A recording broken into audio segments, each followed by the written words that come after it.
He is my co-host at Fox and Friends Weekend, my co-host on Off the Walls and on the Will Cain Show here. Off the rails, he is Pete Hegseth. What's up, man? What's up, Will? Not much.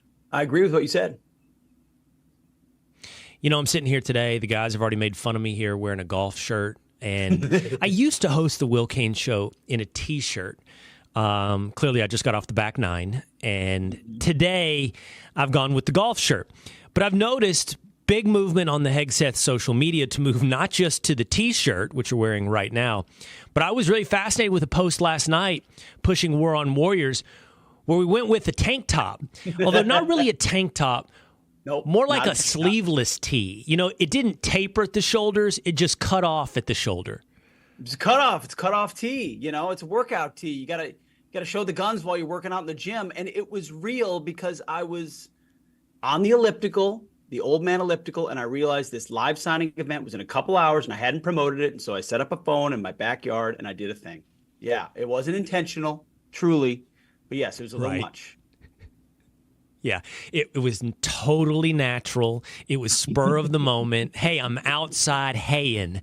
I got to cut a quick video about War on Warriors. Oops, I'm just wearing a tank top. You're right, man. I totally buy that. It was just totally planned in about a 30-second period, not all day. But that is certifiably 100% true.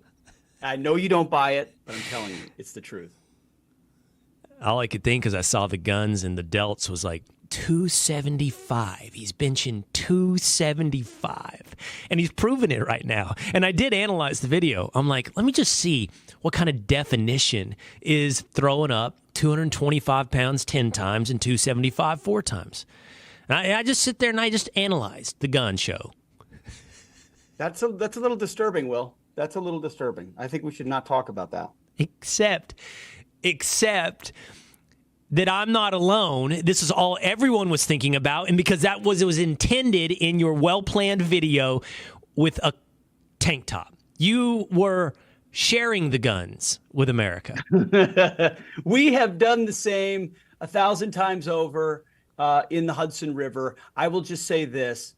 I have loosened up my social media parameters a little bit more, just off the cuff. I'm can be pretty canned in that stuff, so that was a casualty of that. Yes, I apologize to you, Will.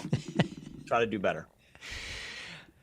All right, speaking of casualties, I want to address a bit of perhaps criticism. I want to address a little bit of audience feedback. Yesterday here on the Will Cain Show, we spent the bulk of the hour breaking down Hunter Biden's conviction in Delaware. And SWXT says on Twitter, so the justice system rigged or not? Hard to follow you folks.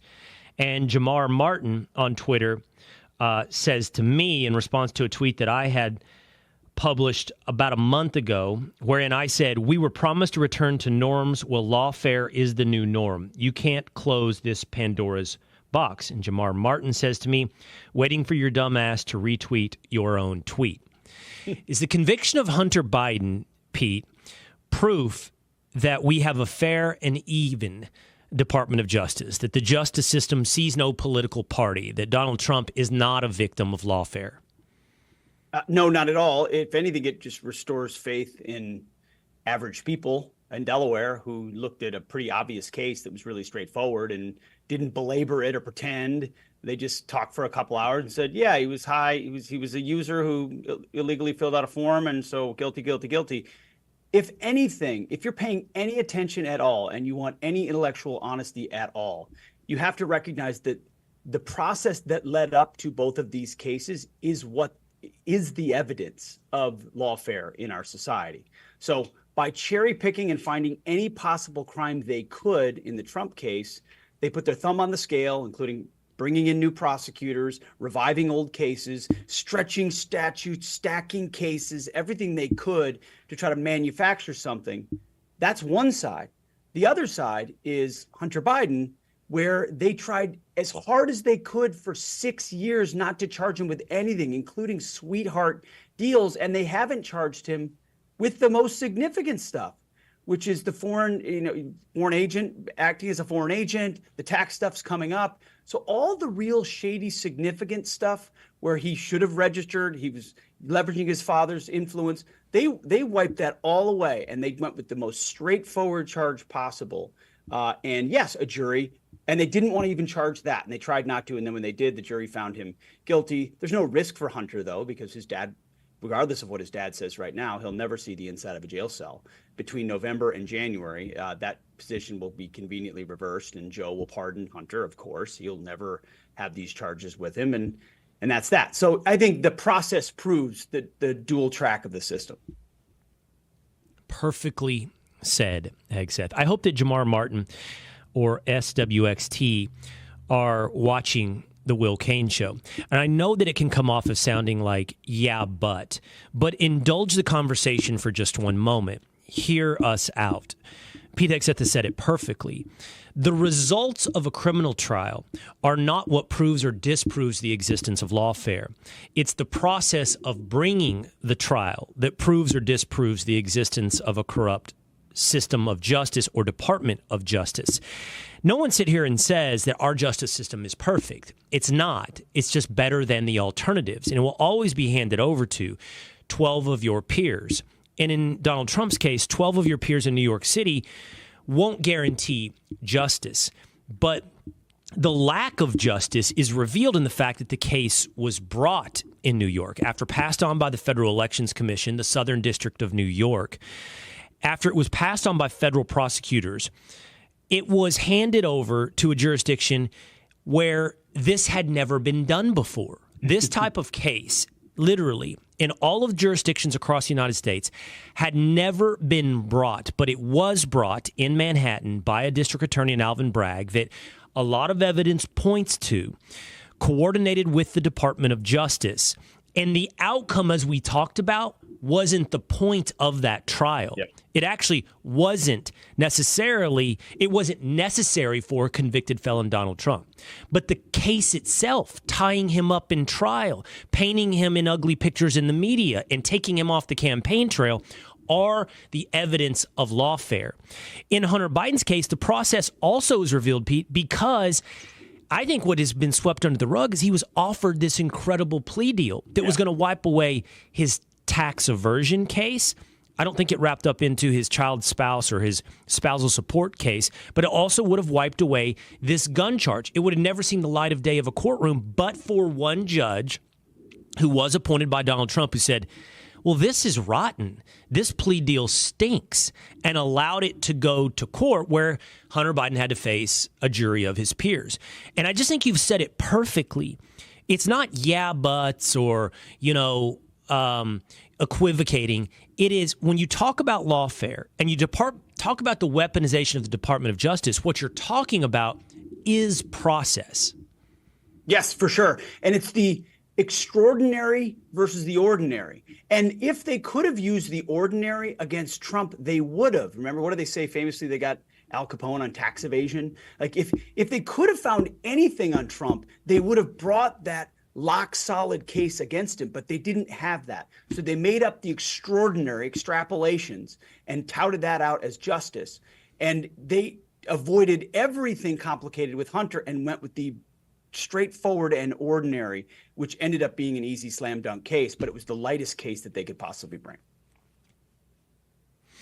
I want to talk to you about leadership. You bring to this appearance into your life many examples and experiences where you can analyze leadership, notably your experience in the United States Army. A German general named Kurt von Hammerstein-Eckward came up with a prism for leadership. Pete, he said there's 4 characteristics, and all people embody at least 2 of these characteristics. He said those characteristics are as follows: clever or stupid, industrious or lazy. At any given time, you're on a matrix with those 4 characteristics. And he laid out the combinations that lend themselves to leadership. He said the following. He said, stupid and lazy is somewhat harmless. Those people can only do so much damage and in many cases can be led and given small tasks to execute. He said, clever and industrious are the people that you want to mark for the general staff. They get stuff done. Put them in high positions of people that get things done. He said, clever and lazy mark for the highest levels of leadership. These are material, for example, for President of the United States. He said these people will focus on efficiencies and not concern themselves with the busy tasks, and they are therefore qualified for the highest levels of leadership, clever and lazy. Stupid and industrious are the most dangerous individuals out there. They cause catastrophe. They lack self-awareness. They get things done, and the things that they get done are damaging. In your experience, Pete, how does this matrix work of leadership? First of all, hat tip to the Will Kane show for the B block being about von Hammerstein from 1933 and his leadership qualities. It's impressive reach that you have here. The story that you sent me to is from the Green Notebook, by the way. That's a tip to the Green Notebook young officers carry around in the military. I have a bunch of them.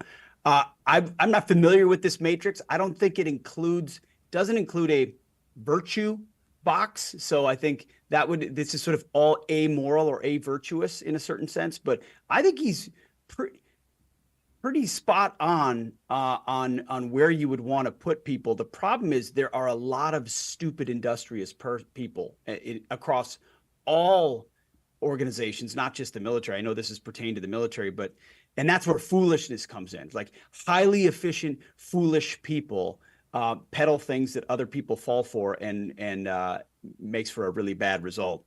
Stupid and lazy can be pretty useful in certain situations, just because you give them a straightforward task and they'll execute it. Stupid and industrious though can be really useful in a military context. Because if those guys are great squad leaders or they're great team leaders, they don't have to reinvent the wheel here. There's the tasks you have to get done are pretty simple tasks. You don't have to be a brainiac. But if you're good at them, you're going to be really, really so dangerous. Could mean deadly, meaning deadly to the other guy because they're very good at the simple tasks that they're left to execute. So I would flip that category a little bit. I don't know. Yeah, the general staff, if they're smart and will work hard, that's your staff weenies. You need them. They're the ones that do all the stuff, and then they give it to the lazy guys to execute. So it's kind of interesting. I just need to know how you stumbled upon this. That's kind of the real story here. Well, I don't think it's limited to the military. And by the way, for more on leadership in the military, go check out War on Warriors. It's a best-selling book. It's been out for about a week and a half.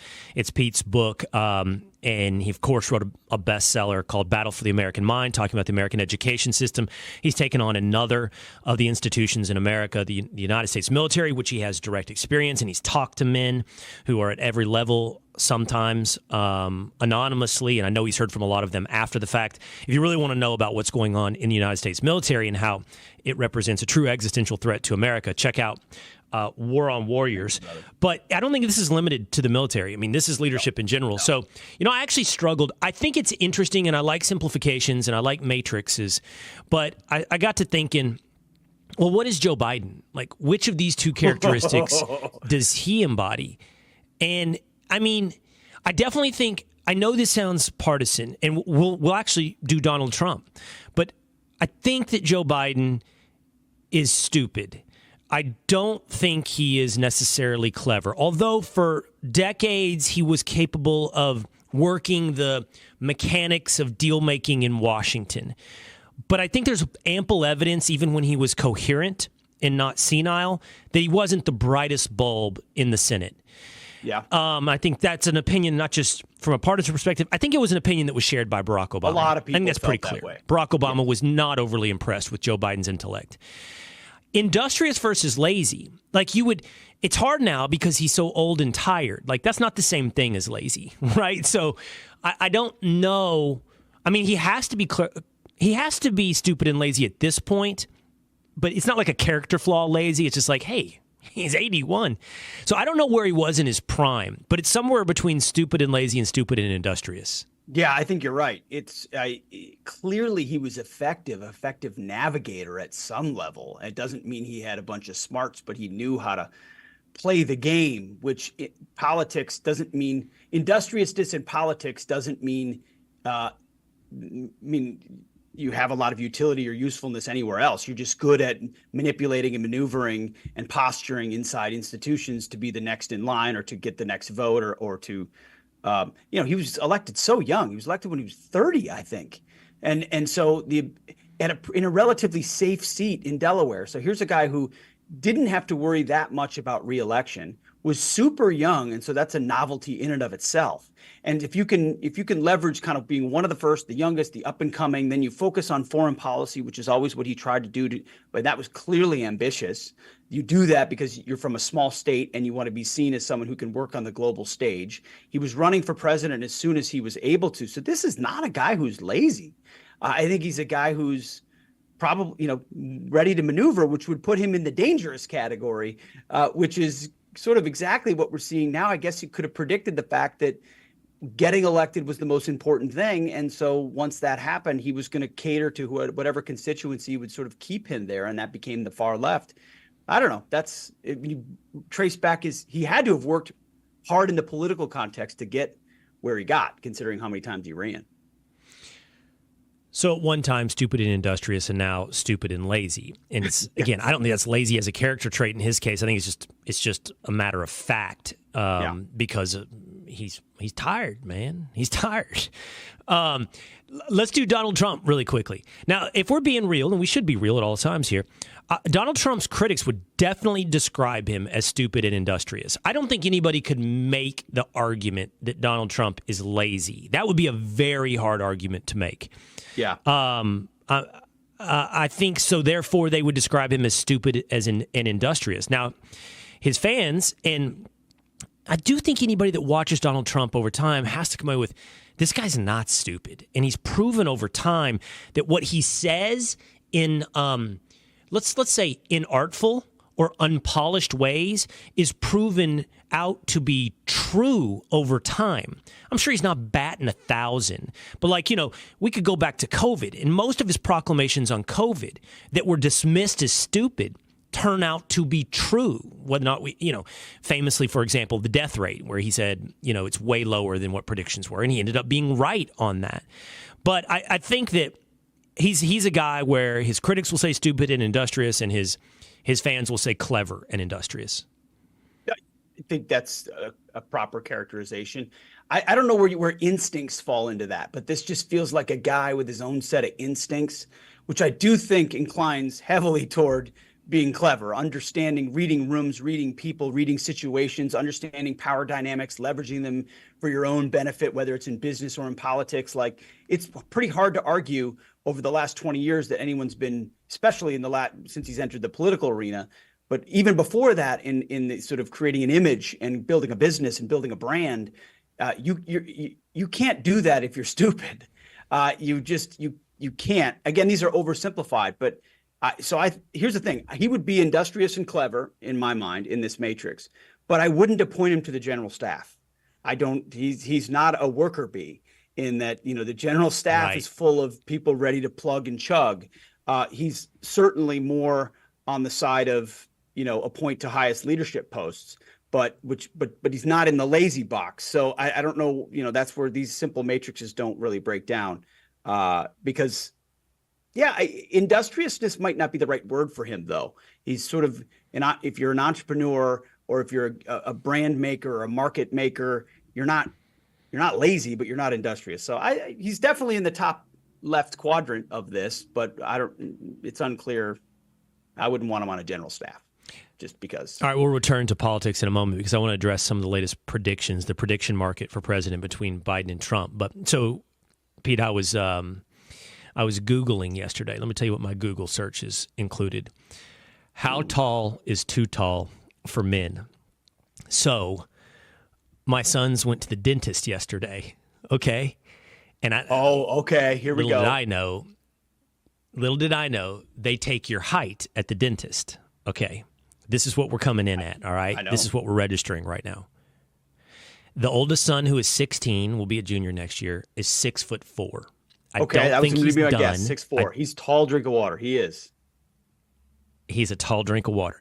And I grew through my first year of college in height. It starts to slow down, right? But I bet from where he is to freshman year of college, I might have grown. I was a late bloomer, so I think he's growing sooner than I did, but I wouldn't be surprised if he's got another inch and a half of growth to go, putting him in the 6'5" to 6'6" range, right? Maybe, maybe not. The younger son, Pete, who's 13, came in at 5'10", and you're like, okay, but like it's kind of hard to understand 5'10" at 13. It turns out his brother at 13, who's now 6'4", was 5'8". So I'm like, how tall is he gonna be? Wow. Like if he's already 2 inches ahead of his brother, is he gonna come in at like 6'7", 6'8"? And then the Google searches, how tall is too tall, right? And here's what I came back with. First of all, the internet is awful because, average height is 6 foot, and then you start doing global stuff, and of course with race and genetics, it all varies very greatly. But I'm just shy of 6'2". I think, what are you, 6'1"? 6. In that range? 6'8". Yep. Yeah, I got an inch and a half on you probably. It's a good height, right? You're tall, but you're not like, hey, look at that tall guy. In our business, people always say, they did it this morning. I did a diner with Brian Kilmeade. You're taller than I thought. I know. I always get that. But when is it too tall? There is an answer, right? I mean, there is a point where height stops being an asset. I guess, first of all, whatever you're feeding your cane boys, send it out here to Tennessee because my kids refuse to grow. Like, I don't know what's happening here. They're all late bloomers or something, but I just look at them. I'm like, guys, come on. It's got to be coming at some point because you want that. Let's be honest. You want and I mean, I look at it often from a basketball background, but it's not just that. It's just a life background. Now, this is going to end well for your sons. This is a good thing. I mean, being tall is not bad. So you should be double thumbs up. I don't know I feel like you get over 6'7" and you're pushing sort of everyone notices when you're in the room and they assume you're a basketball player. That's probably right. That's coming. And that's always a shame because this is how that goes, by the way. My boys play soccer. So you walk into a room and you're 6'7", and everybody goes, do you play basketball? And if you say no, my boys play soccer, then the guys who ask you that question go, oh. And because it's like, oh, you're super unathletic. You're 6'7", but you can't move. Like that's the immediate, you were the goof, right? You're the big oaf. And that if you don't play basketball and you're 6'7", then you are written off. You went from first pick in the pickup game outside to last pick. And that's my point. At some point, the height becomes a social detriment. And I don't know. I think you're probably right. For a hot second. 6'6", 6'7" range? In college for a hot second. But then after that, they're successful, strapping young men with broad shoulders and they're tall and everyone thinks they're good looking and it goes well for them. That's why they'll have to push through a few awkward years where that is used against them, but eventually they're golden. I used to think 6'6" was perfect because that was Michael Jordan. I thought, wow, that was now I've kind of narrowed it on, I think 6'3" is just right there. You're pretty spot. much there. You're not too tall, you're tall, but your head above the retin. It's good. So maybe Charlie will stay. Who knows? Sounds like Wes might be a 7-footer. You might want to get him in the gym right now because if that's the case, you could leverage that's the whole point. Like it's kid. also about proportion. It's really hard to get the right proportions when you're 6'8". You know what I mean? Like if you start combining height with weight, like if you're 6'4", 5, you need to be coming in. I think you need to be coming in at 200 to 210 probably. I mean that's a good weight, right? And if you're 170, you're a tall, skinny drink of water. Let's just say you're playing with blessings right now, though, because I could be looking at 5'6", 5'7", 5'4", at the pace the Hegseths are going right now. So, but a legit You'll conversation. Everybody hits it at their own pace, different rates. All right, let's go back to the presidential election now. So a historian named Dr. Alan Lichtman from American University, who's gotten the past 10 presidential elections correct, every presidential election since 1984, has said that the election favors Joe Biden. Now, Pete, his prism is he basically breaks it down into stability versus an earthquake. If you are stable, then it elects the incumbent. Any type of earthquake, war, economic, it favors the challenger. And his estimation is right now it's too stable for Joe Biden, so it favors Joe Biden. I looked, and 538, who's been pretty decent, I think, over the last couple of election cycles as well, has Biden at a 52-48 advantage over Trump. But then I have The Economist, and The Economist has Trump 2 out of 3, Biden 1 out of 3, 2/3 to 1/3. And The Economist breaks down the all-important states, Arizona, Michigan, Wisconsin, and Pennsylvania, where Trump maintains 1 to 2 point leads in those particular states. So as you look at this right now, I think, and you and I joked last week when Jon Stewart made fun of us, that, wow, that didn't even hit my radar. I guess we're in a bubble. And I think this is part of like, let's check our bubble, because there's a sense in our conversations, I believe, that this is heavily leaning towards Trump. But here we have several systems of analysis here that are still pointing to Biden. Yeah, I think you're exactly right. We got to check your bubble a little bit. 538, by the way, has not been all that reliable. They've been sort of perceived as having a bit of a Biden or left-wing polling bias over a couple of cycles, and have tried to say they've corrected for it, but maybe they have, maybe they haven't. This Lichtman, I'm familiar with him, and the predictions, I think he's a rare case of someone who's able to be completely dispassionate. There are so few people in the political realm who actually can be analytical and dispassionate without putting their finger on the scale. And even pollsters that tell you they aren't, they usually do. I think the challenge for my brain on this is just watching the enthusiasm gap, is just looking at, and again, maybe that's a bubble aspect too. Just because 35 to 40% of the population is massively enthusiastic for Donald Trump and will turn out in the tens of thousands in the heat and the cold, and Joe Biden couldn't draw out a dozen people if he tried, doesn't necessarily preview who will demand the most votes once the political machines get fired up. I do think, what's the top story on Fox this morning, at least from what I saw, was these 8 ISIS guys that came to cross the border illegally and were vetted and still released into the country, are now being arrested. It depends on how much regular Americans view stuff like that as destabilizing. Not an attack, which could happen, which no one's wishing for. That would, of course, destabilize everything. No one wants that. But just the perception of an abdication of our border and our responsibility as this is panic button time. Like, we really end the economy on inflation, which, it has a slow burn effect on people. I don't know. You're right. In the last probably week and a half, I've been looking out at the universe after, maybe it's just after the conviction, and saying, while there hasn't been a huge shift, maybe the polling suggests a point, half point toward Biden. But this leveling out, considering everything that's happened, is scary in and of itself. And it's going to be close. I don't care what anybody says. I'd like to think it's going to be the type of place where Trump can compete in all these unconventional states, and maybe he will. And the power of his message and the terrible policy of Biden would suggest that. But I think our recent track record says this is going to be a nail biter to the end. I struggle with that enthusiasm gap like you. And I try to be self-aware because I got it wrong in 2020. I thought Trump would win in 2020. And, for the first time in my life, Pete, I'd been to a Trump rally. I had seen something that you just don't see in politics. But even beyond the rallies, he was in Newport Beach, California earlier this week, and the streets are lined. The streets are lined with people. And as you point out, you just don't see anything like that. Like nothing in the realm of comparison when it comes to Joe Biden. And so you're like, well, is what I see so stuck inside of a bubble? Is what I see so different than what I read, like these polls that I just read to you, that I just am not seeing or hearing this majority of Americans that could reelect Joe Biden? I don't know. And to your point on like this ISIS story, I do think there's something to this analysis of stability versus earthquake. And when you get an earthquake, you think it has to be acute. And so a huge drop in the stock market and a follow-on recession or a war.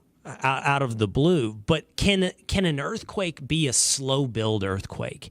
Because I think this is what I talked about yesterday on the show. When you analyze what happened with the European elections and you understand that immigration is the issue that's pushed everyone, and there's no particular terrorist attacks that would have provoked a voter reaction in Europe at this point, just a slow build of a loss of jobs, a rise in crime, a loss of culture.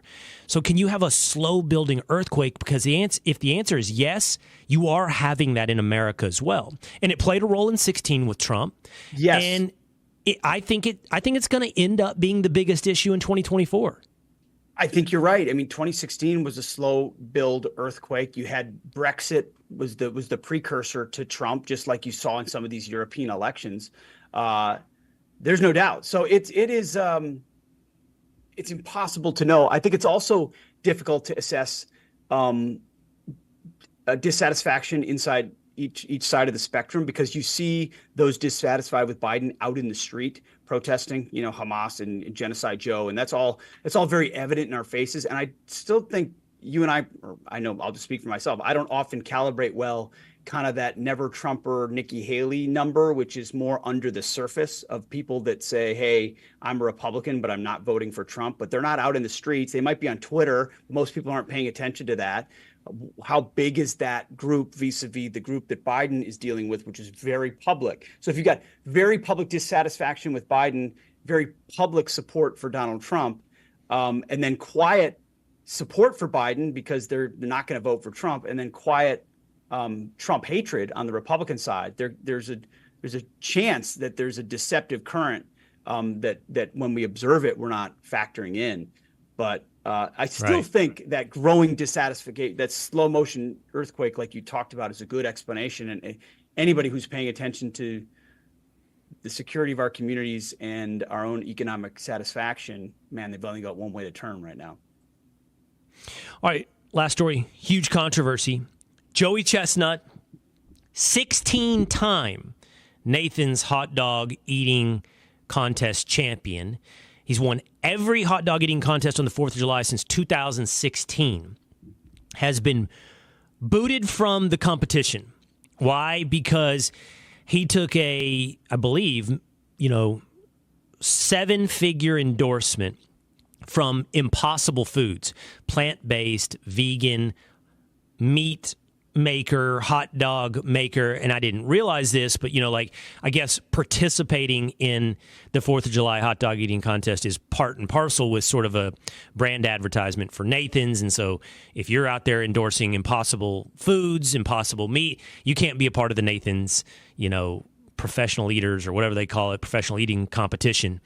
And so he's out, like the beyond Tiger Woods, beyond Tom Brady. I mean, Joey Chestnut's championship belts put almost everybody to shame. He's above Bill Russell.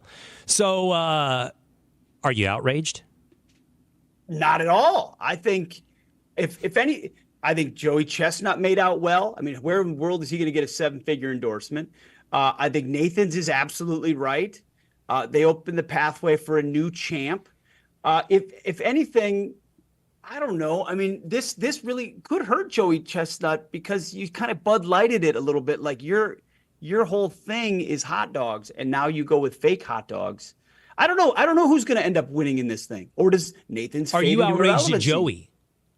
I'm not. Are you mad at, like, my producer Tinfoil Pat has called him un-American, and I can only imagine the opinion of Rachel Campos Duffy. Are you mad at Joey for doing an endorsement with Impossible Foods? I mean, I think it's stupid. I think Impossible Foods are ridiculous. I don't want fake meat. I can't connect with it, but it's pretty hard to argue with a guy leveraging his success to do a 7-figure check on Beyond. I mean, it's not a communist thing. It's like it's a stupid vegan thing. So but he's got to be comfortable with the fact that he's probably turning off his base. I don't know, but who is Joey Chestnut's base? I mean, really, let's be honest about that. Does he really have a massive fan base? Maybe he does that I'm not aware of. And he is betraying hot dogs. I don't know. My tank is empty. I've only got so much outrage to offer. Like, exactly. I'm sorry. It's one of my great failings. It's not a bottomless pit. I can't be mad. I just can't. Yeah, it may be stupid to your point. And you're a big hot dog guy. You're a Love big hot hot dog guy. I've seen you reach for the hot dog over the hamburger, which I consider a cardinal sin. But 10 minutes on the clock. 10 minutes. Have you done this? 10 minutes on the clock. How many hot dogs could you eat? You got to take down the bun, too. We've done it on Fox and Friends on 1 minute. And I think I did like 6 or something. 10 minutes? Maybe. Did you do the bun on Fox and Friends? Yeah. We tried to. I did the dip. Try to do the dip and the bun. That's so hard. 10 minutes, maybe, probably 10. I don't know. 12. It's not. I think I was really on that more show. difficult than people think. I think I opted out. I think I mailed that one in. This is a thing I never want to win in life. I don't want to do it. I never want to win this. I'll eat on camera. I'm not Brian Kilmeade, but I don't want to eat as fast as humanly possible. And not even on camera. In any, I just don't want to do it. I don't want to do this. Were you? Wait, hold By on. the way, Were Joey's you already record on is the show? 76. I'm pretty sure you were. We had a moment where there was a fast eating contest. There was a couple of months there where it was all about that. You did the blue cheese dip. I remember that. I'll never forget that. And we did a hot dog in there, but maybe you did bow out. Yeah, I don't understand the appeal. I just mailed it in. What I'm going to try to do, me and the wife, there's this 9 innings, 9 hot dogs, 9 beers challenge. That's a thing. Yeah. I don't want to try to do it myself. We're going to try to do it between the two of us. 9 innings, 9 hot dogs, 9 beers. And I feel like I'll carry the lion's share of it, but I'll get some help. What? Oh, tag team it? Yeah, tag team that's it. doable. Yeah. I don't want to do that either. That feels enjoyable. I'll actually like it. I don't want to hate myself and do 9 by myself, but I'll do it together with somebody else.